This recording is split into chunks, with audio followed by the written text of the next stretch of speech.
Hi friends, APDSC మనకి certificates అనేది ఏ ప్రాసెస్లో మనం సెట్ చేసుకోవాలో ముందు చూడండి. మన స్టడీ సర్టిఫికేట్ మెయిన్ చూసుకోవస్తుంది.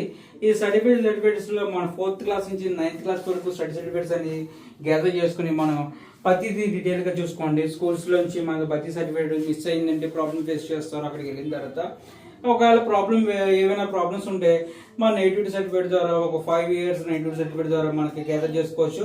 ఎంఆర్ ఆఫీస్లో మనకి పాయింట్ ఆఫ్ వ్యూలో ప్రకారంగా.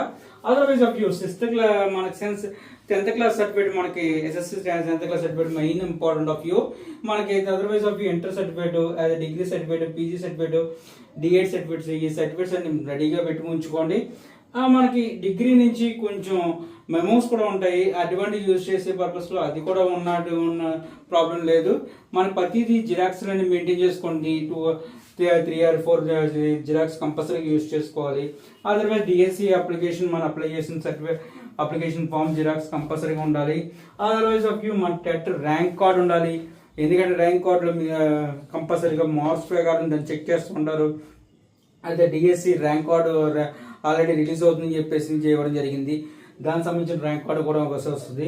అదర్వైజ్ క్యాస్ట్ సర్టిఫికేట్ కంపల్సరీ కూడా ఉండాలి. ఎందుకంటే బీసీ అయితే బీసీ, ఎస్సీ అయితే ఎస్సీ అని చెప్పేసి మనకి కంపల్సరీగా క్యాస్ట్ సర్టిఫికేట్స్ వస్తుంది. నెక్స్ట్ ఆఫ్ యూ ఈడబ్ల్యూఎస్ మనకి సర్టిఫికేట్ కొంతమందికి అలర్ట్ అయి ఉంటుంది. దానికోసం కూడా ఇన్ఫర్మేషన్ ఉండాల్సి వస్తుంది. అదర్వైజ్ మనకి maintain of you passport set new passport photos కూడా ఉండాల్సి వస్తుంది. ఈ డిఎస్సి సంబంధించిన నోటిఫికేషన్ ప్రకారం చూసుకోండి. ప్రతి పాయింట్ ఆఫ్ వ్యూ క్లియర్గా అబ్జర్వ్ చేసుకోండి. ఏమైనా అప్డేట్స్ వస్తే మాత్రం కంపల్సరీ నా ఛానల్ సపోర్ట్ చేస్తుంది. Keep watching my channel. Thank you.